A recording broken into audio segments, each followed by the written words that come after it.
일장 밤을 먹고 사는 아빠와 아기 할인. 형광등의 차가운 빛이 사무실을 가득 채운 밤 10시, 그는 마지막 서류를 정리하며 작은 한숨을 내쉬었습니다. 책상 위에는 젖병과 분유캔이 놓여 있었고 동료들은 이미 퇴근한 지 오래였습니다. 그의 이름은 준호였습니다. 35의 나이에 홀로 생후 2달 된 딸 할인이를 키우고 있는 한 아버지였습니다. 아내 수지는 할인이를 낳다가 하늘로 떠났고 그는 하루아침에 아빠이자 엄마가 되어야 했습니다. 또 늦었구나. 준호는 휴대폰 화면을 보며 중얼거렸습니다. 할인이의 수유 시간은 1시간 전에 지났습니다. 급하게 가방을 챙기며 사무실을 나서는 그의 발걸음에는 늘 미안함이 묻어 있었습니다. 겨울밤 골목길을 서둘러 걷는 동안 그의 입에서는 하얀 김이 피어올랐습니다. 아파트 현관문을 열자 차가운 공기가 얼굴을 스쳤고 집 안에서는 할인이의 울음소리가 들려왔습니다. 베이비시터 이모가 미안한 표정으로 다가왔습니다. 아빠가 늦어서 많이 울었어요. 젖병을 물려줘도 계속. 죄송해요. 오늘 회의가 길어져서. 준호는 이모에게 일당을 건네며 사과했습니다. 이모가 돌아간 후 집은 다시 아빠와 딸만의 공간이 되었습니다. 할인이를 안아 올리자 작은 몸에서 따뜻한 체온이 전해졌습니다. 하지만 아이는 여전히 울음을 그치지 않았습니다. 준호는 능숙하게 분유를 타기 시작했습니다. 뜨거운 물에 분유를 넣고 손목으로 온도를 확인하는 모든 동작이 이제는 익숙했습니다. 할인아, 아빠 왔어. 미안해, 또 늦었지? 아이를 품에 안고 젖병을 물려주자 할인이는 조금씩 울음을 멈췄습니다. 그 순간 준호의 시선이 거실 장식장 위의 액자로 향했습니다.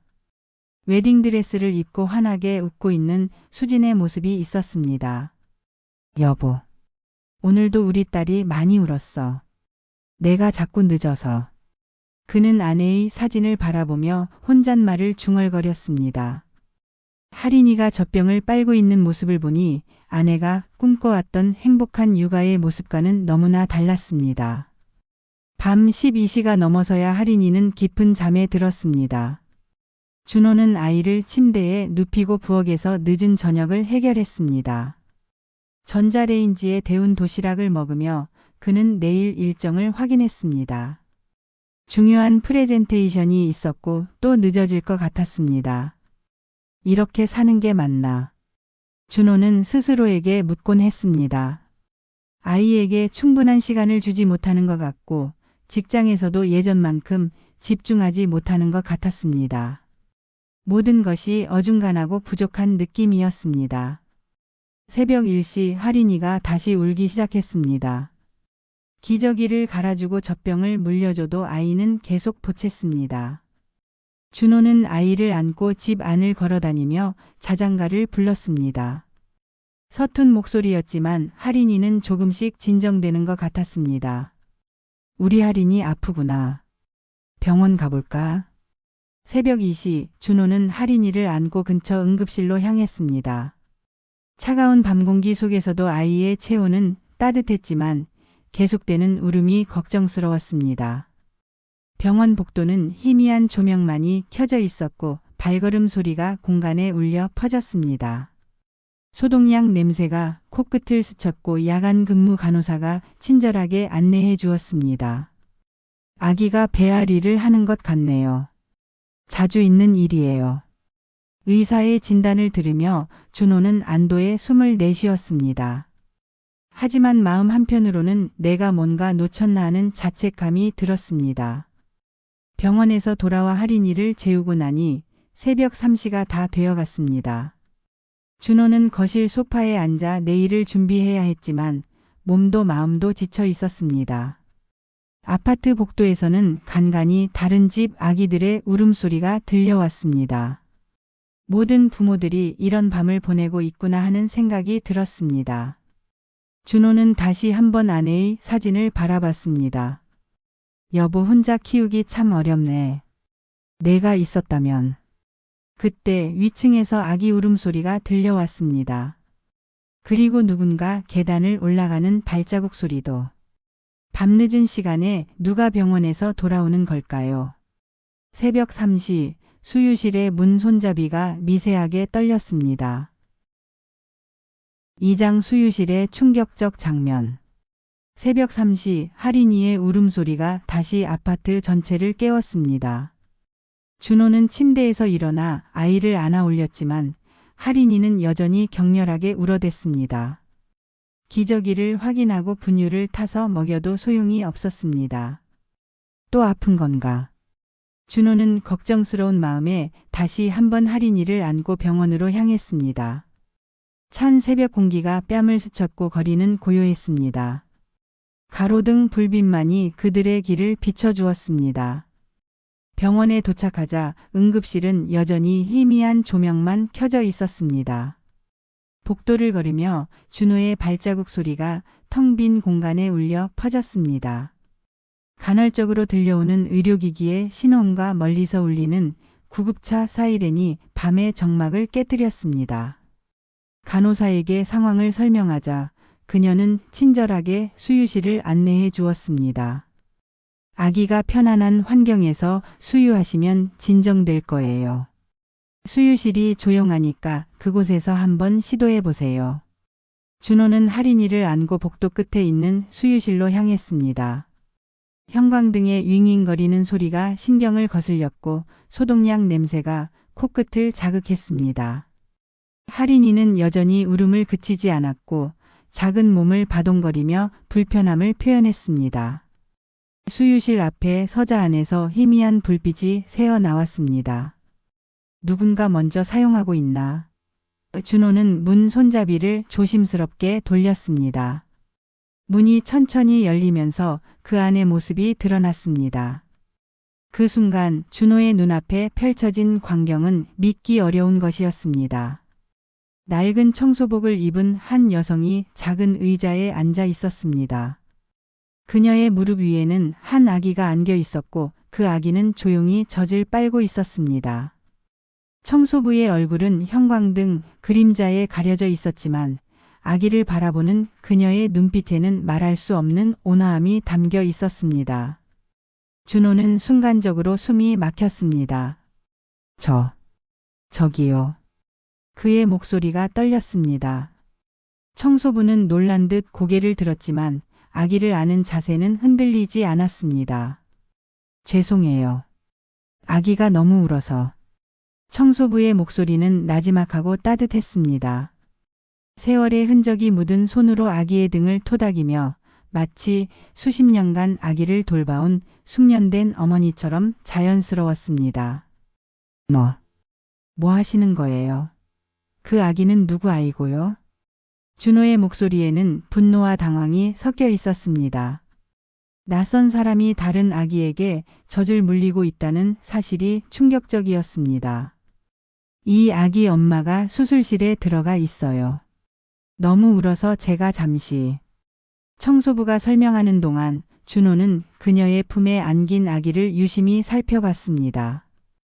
그 아기는 평온하게 잠들어 있었고 울음기 하나 없이 조용했습니다.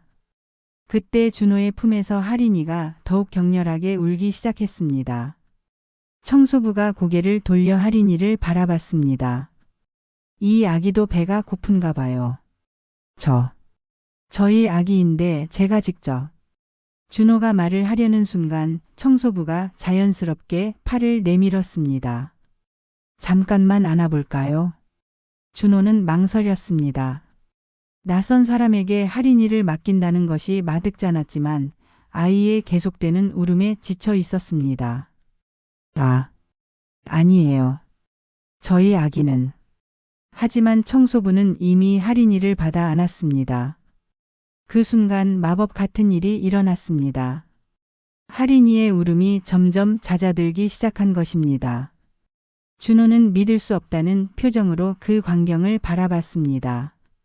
지난 몇 시간 동안 어떤 방법으로도 달래지지 않던 할인이가 낯선 청소부의 품에서 조용해지고 있었습니다. 어떻게? 아기들은 마음을 알아요. 편안한 품인지 아닌지. 청소부는 할인이를 포근하게 안으며 작은 목소리로 자장가를 불렀습니다. 허스키하지만 따뜻한 음성이 수유실에 울려 퍼졌습니다. 준호의 마음은 복잡했습니다. 분노와 안도감이 교차했습니다. 한편으로는 자신보다 할인이를 더 잘 달래는 낯선 사람에게 패배감을 느꼈고, 다른 한편으로는 아이가 드디어 울음을 그쳤다는 안도감이 밀려왔습니다. 저는 할인이 아빠인데. 알아요. 보면 알 수 있어요. 청소부는 미소를 지으며 할인이를 준호에게 다시 건네려 했습니다. 하지만 할인이를 받아 안는 순간 아이는 다시 울기 시작했습니다. 이상하네요. 왜 이럴까요? 준호는 당황스러워했습니다. 자신의 품에서는 우는 아이가 낯선 사람의 품에서는 조용해진다는 것이 자존심을 상하게 했습니다. 아기마다 다 달라요. 어떤 아기는 남자보다 여자 품을 편안해하고 어떤 아기는 특별한 체온을 좋아하죠. 청소부는 다시 할인이를 안아 올렸습니다. 신기하게도 할인이는 즉시 울음을 멈췄습니다. 제가 오늘 밤만 도와드릴까요?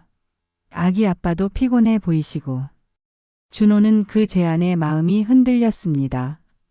지친 몸과 마음으로는 더 이상 할인이의 울음을 감당하기 어려웠습니다. 하지만 낯선 사람에게 아이를 맡긴다는 것이 부모로서 맞는 일인지 확신이 서지 않았습니다. 그런데 아기에게 젖을 물리시는 건, 그건 제가 다른 아기들을 도우면서 자연스럽게 몸이 기억하는 거예요. 청소부의 대답은 수수께끼 같았습니다. 그녀의 과거에 대해 궁금했지만 깊이 묻기에는 상황이 어색했습니다. 시계를 보니 새벽 4시가 넘어가고 있었습니다. 준호는 내일 중요한 회의가 있다는 것을 떠올렸습니다. 몇 시간이라도 잠을 자야 했습니다. 정말 괜찮으실까요? 걱정 마세요. 여기서 아기들 돌보는 일이 처음이 아니에요. 청소부는 할인이를 품에 안고 의자에 앉았습니다. 할인이는 그녀의 품에서 편안하게 숨을 고르며 잠들어가고 있었습니다. 준호는 마지막으로 할인이를 바라봤습니다.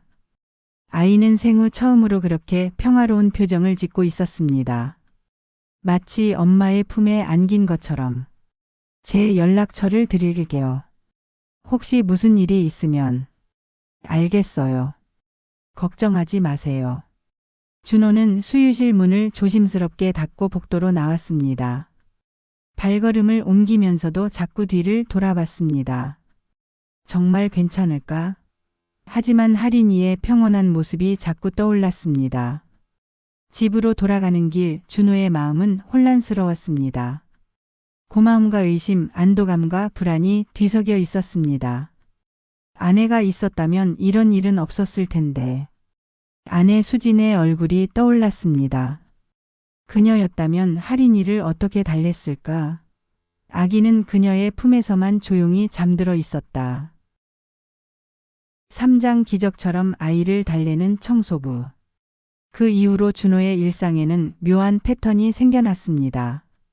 할인이가 울음을 터뜨릴 때마다 어김없이 그 청소부 아주머니가 나타났습니다. 마치 할인이의 울음소리를 들을 수 있는 특별한 능력이 있는 듯 했습니다. 어느 날 새벽 할인이가 갑자기 고열에 시달리기 시작했습니다. 체온계가 39.5도를 가리키며 경고음을 울렸고 아이의 작은 몸은 뜨거운 열기로 달아올라 있었습니다. 준호는 공황 상태에 빠졌습니다.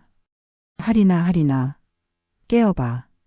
아이는 열에 지쳐 축 늘어져 있었고 평소처럼 우는 기력조차 없어 보였습니다. 준호는 서둘러 할인이를 안고 응급실로 달려갔습니다. 새벽 4시 병원 응급실은 긴급한 환자들로 붐비고 있었습니다. 의사 선생님, 우리 아기가 갑자기 열이.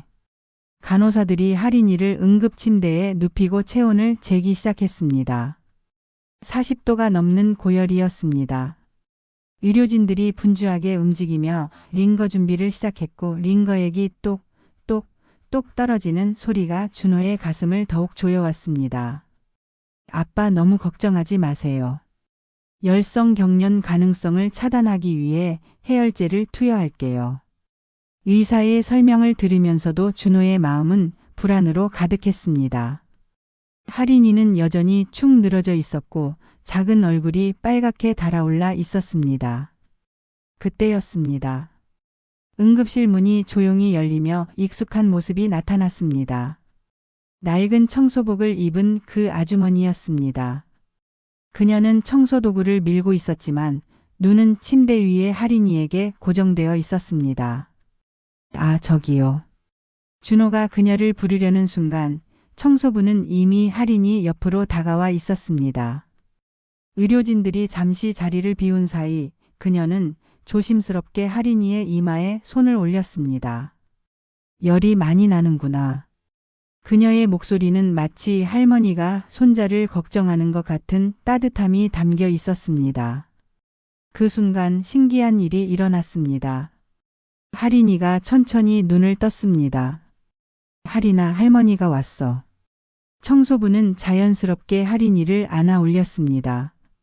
준호는 잠시 말을 멈췄습니다. 할머니라는 호칭이 너무나 자연스럽게 나온 것이 이상했지만 할인이의 반응이 더욱 놀라웠습니다. 할인이는 그녀의 품에 안기자마자 작은 손으로 그녀의 옷깃을 꽉 잡았습니다. 마치 엄마를 찾은 아기처럼 말입니다. 그리고 몇 분이 지나자 체온계의 숫자가 서서히 내려가기 시작했습니다. 어떻게 이런 일이? 준호는 믿을 수 없다는 표정으로 그 광경을 바라봤습니다. 의학적으로 설명할 수 없는 일이었습니다. 해열제도 투여하기 전인데 아이의 열이 스스로 내려가고 있었습니다. 아기들은 마음으로 느껴요. 안전한 품인지 아닌지. 청소부는 할인이의 등을 토닥이며 조용히 자장가를 불렀습니다. 그 멜로디는 준호가 들어본 적 없는 곡이었지만 묘하게 익숙하고 편안했습니다. 돌아온 의사가 할인이의 체온을 다시 재었습니다. 37.8도네요. 열이 많이 내렸어요. 신기하네요. 그게 저분이 안아주신 후부터. 준호가 설명하려 했지만 의사는 그저 다행이라며 웃었습니다. 아무래도 아빠의 불안감이 아기에게 전달되었나 봐요. 이제 안정되었으니 집에서 경과를 지켜보세요. 그날 밤 집으로 돌아와서도 할인이는 계속해서 보챘습니다. 열은 내렸지만 여전히 컨디션이 좋지 않아 보였습니다. 준호는 밤새 할인이를 돌봤지만 아이는 쉽게 잠들지 못했습니다.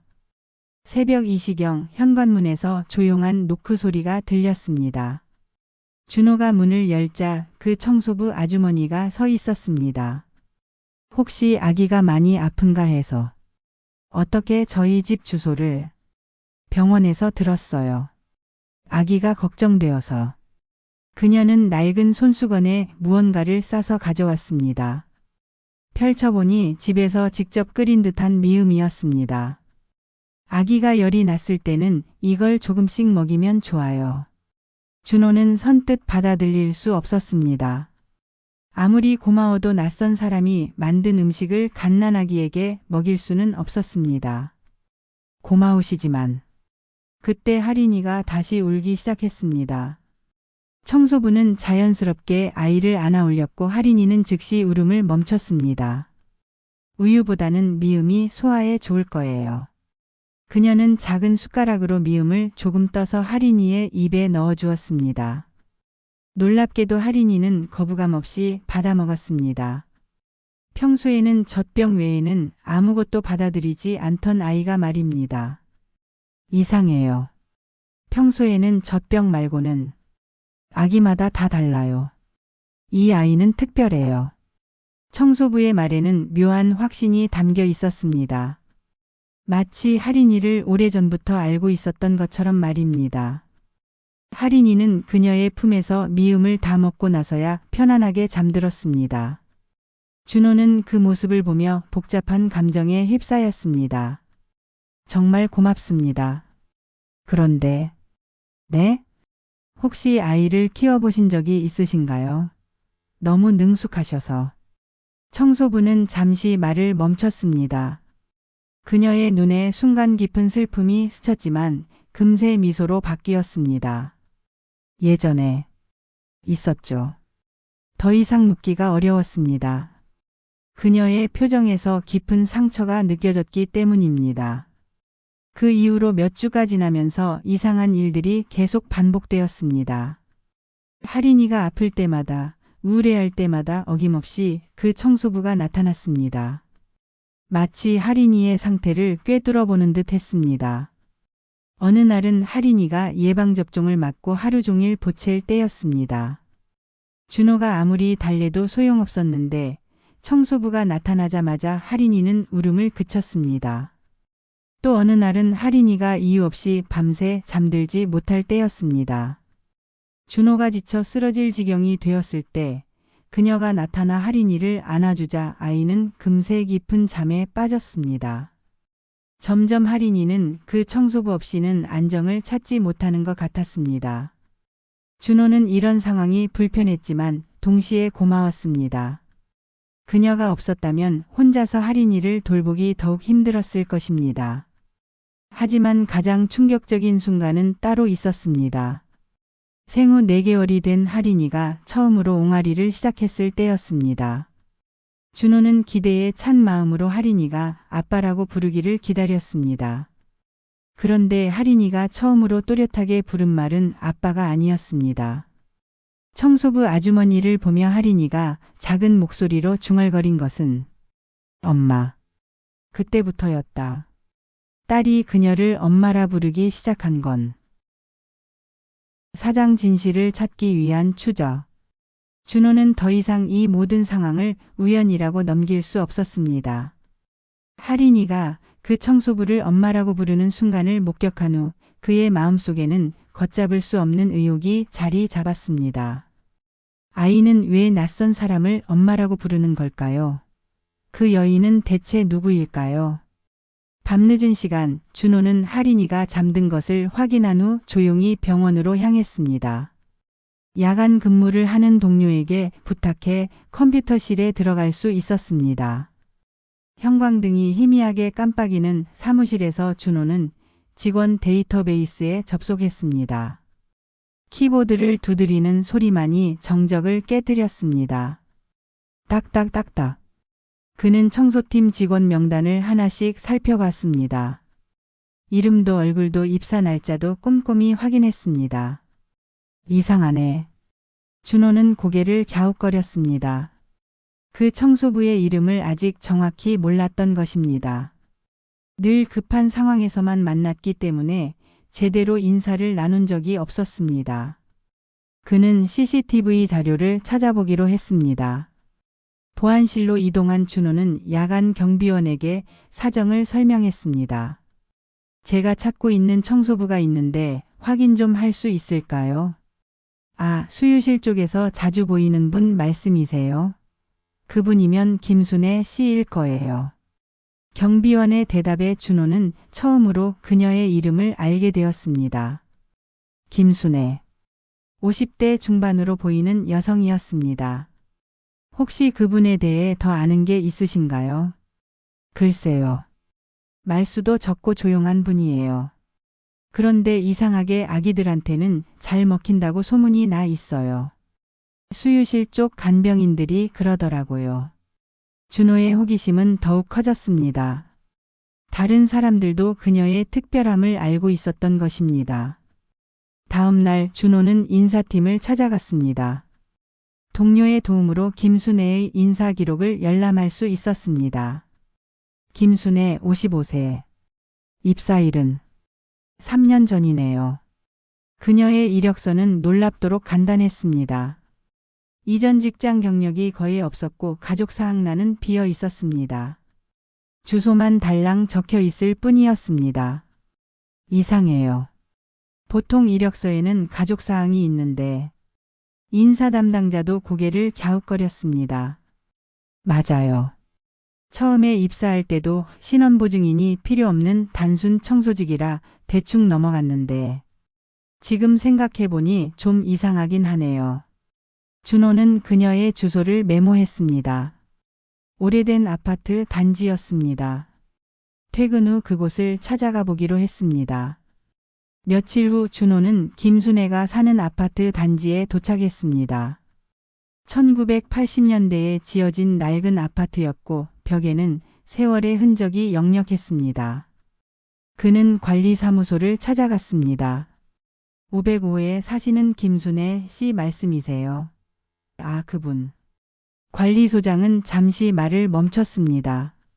그분 혹시 어떤 분인지 아세요? 참 조용한 분이에요. 3년 전에 이사 오셨는데 거의 말씀을 안 하시더라고요. 그런데요. 가끔 밤에 아기 울음소리 같은 게 들린다고 하시는 분들이 있어요. 그런데 그분 혼자 사시거든요. 준호의 가슴이 두근거리기 시작했습니다. 아기 울음소리? 혼자 사는 집에서. 혹시 그분이 아이를 키우시나요? 아니에요. 분명히 혼자 살고 계신데. 참 이상해요. 준호는 더 깊은 수수께끼에 빠져들었습니다. 그는 김순애가 퇴근하는 시간을 알아보기로 했습니다. 다음 날 밤 준호는 병원 지하주차장에서 기다렸습니다. 오후 11시쯤 익숙한 모습이 나타났습니다. 청소복을 벗고 평상복을 입은 김순애였습니다. 그녀는 낡은 가방을 들고 천천히 걸어갔습니다. 준호는 충분한 거리를 두고 뒤따라갔습니다. 그녀의 뒷모습에서는 말할 수 없는 쓸쓸함이 느껴졌습니다. 버스 정류장에서 그녀를 기다리며 준호는 자신이 하고 있는 일에 대해 죄책감을 느꼈습니다. 이렇게 몰래 따라다니는 것이 옳은 일일까요? 하지만 할인이를 위해서라면 진실을 알아야 했습니다. 김순애가 탄 버스를 따라가며 준호는 그녀의 일상을 관찰했습니다. 그녀는 중간에 작은 슈퍼마켓에 들렀습니다. 장바구니에는 우유와 이유식 기저귀가 들어 있었습니다. 아기용품을 왜 사는 거지? 준호는 더욱 혼란스러웠습니다. 혼자 산다면서 왜 아기용품을 살까요? 아파트에 도착한 김순애는 엘리베이터를 타고 5층으로 올라갔습니다. 준호는 한참을 기다린 후 계단으로 5층에 올라가 봤습니다. 505 문 앞에서 희미한 불빛이 새어 나왔습니다. 그리고 그때 정말로 아기 울음소리가 들려왔습니다. 이럴 수가. 준호는 충격을 받았습니다. 정말로 그 집에 아기가 있었던 것입니다. 그렇다면 김순애는 거짓말을 한 걸까요? 아니면 다른 무언가가 있는 걸까요? 집으로 돌아온 준호는 밤새 잠을 이루지 못했습니다. 아내 수진의 액자 사진을 바라보며 그는 자문했습니다. 여보, 내가 뭔가 잘못 생각하고 있는 걸까? 할인이를 위해서라면 진실을 알아야 하는 거 아닐까? 다음 날 준호는 병원 간병인들을 찾아가 김순애에 대해 물어봤습니다. 아, 순애 언니요? 참 신기한 분이에요. 한 간병인이 대답했습니다. 어떻게 신기한가요? 아기들이 울면 언니만 나타나면 뚝 그쳐요. 마치 마법 같아요. 그래서 우리도 종종 도움을 요청하곤 해요. 다른 특별한 점은 없나요? 글쎄요. 가끔 아기들 보면서 우시는 걸 본 적이 있어요. 특히 신생아들 보면. 무슨 사연이 있으신 것 같아요. 준호의 추측이 점점 구체화되어 갔습니다. 김순애에게는 분명 아기와 관련된 깊은 상처가 있었습니다. 며칠 후 준호는 용기를 내어 병원 의무기록실을 찾아갔습니다. 혹시 김순애가 과거에 이 병원에서 치료받은 기록이 있는지 확인해보고 싶었습니다.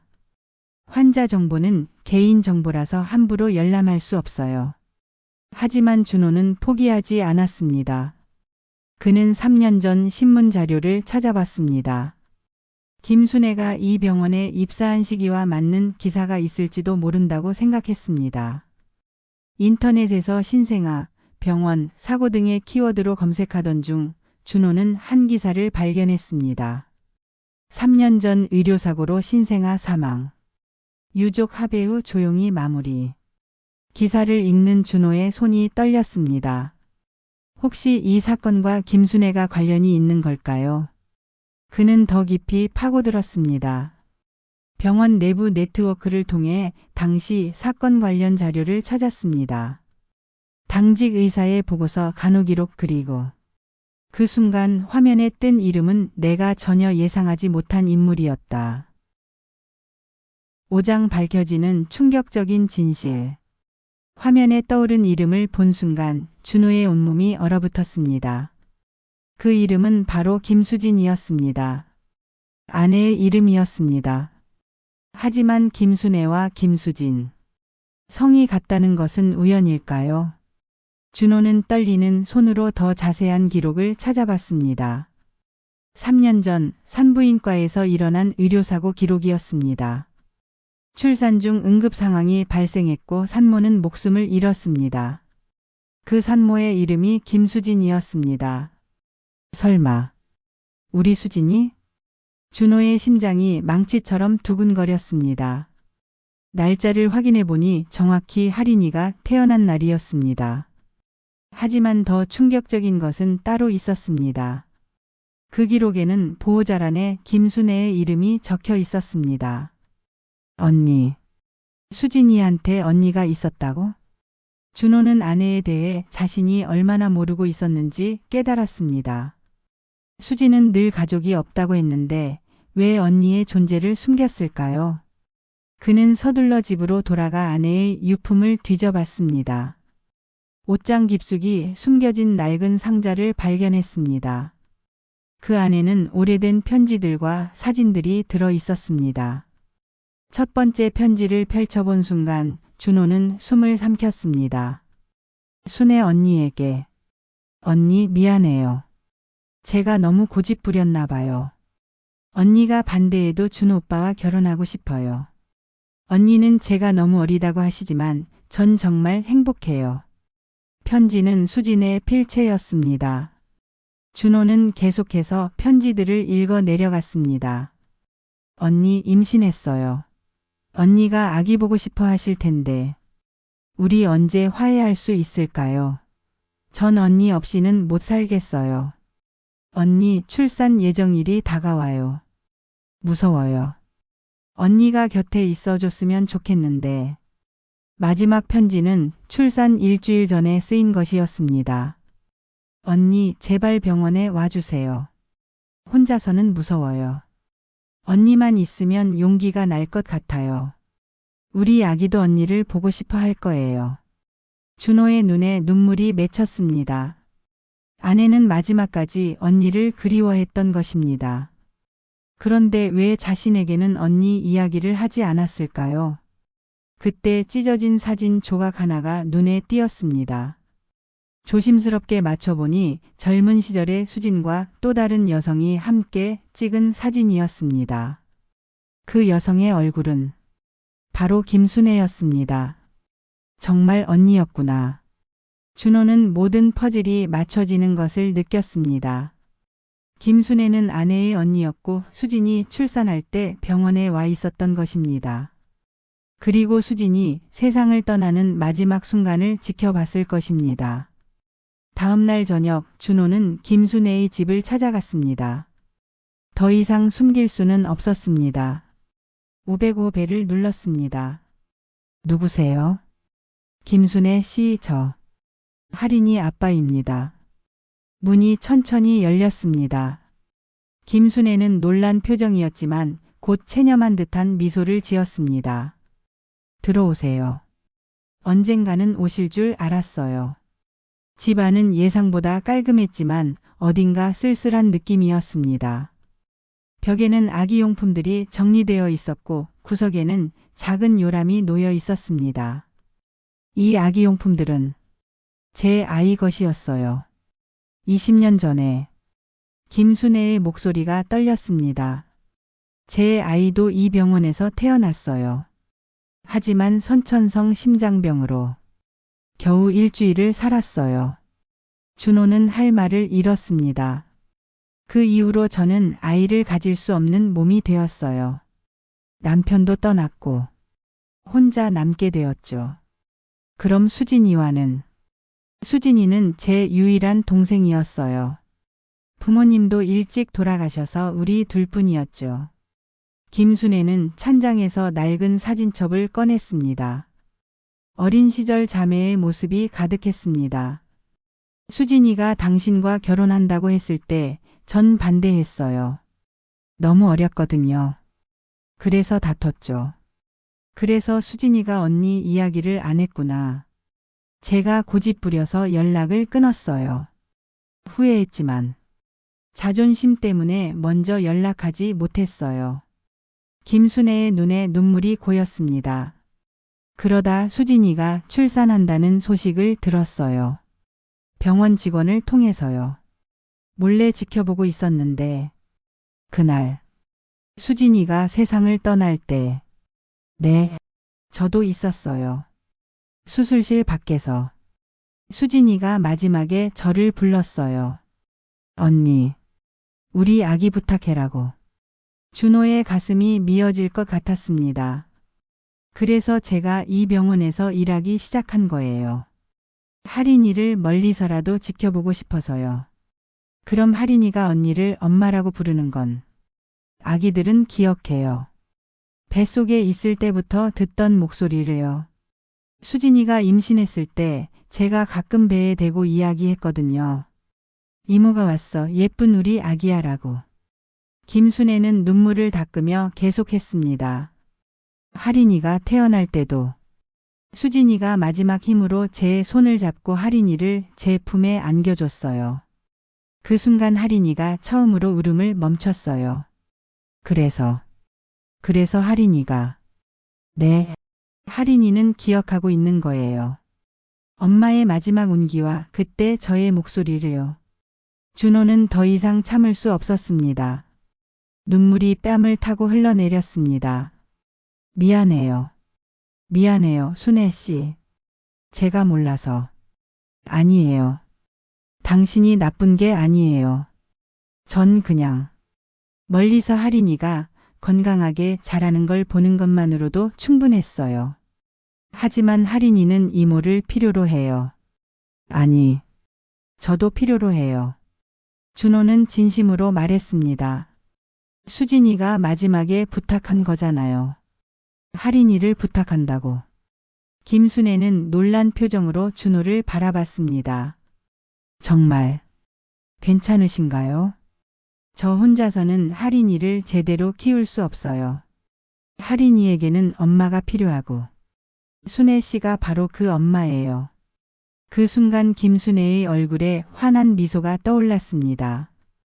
20년 동안 잃어버렸던 가족을 다시 찾은 것 같은 미소였습니다. 그럼 제가 정말 할인이를 돌봐도 될까요? 부탁드려요. 우리 가족이 되어주세요.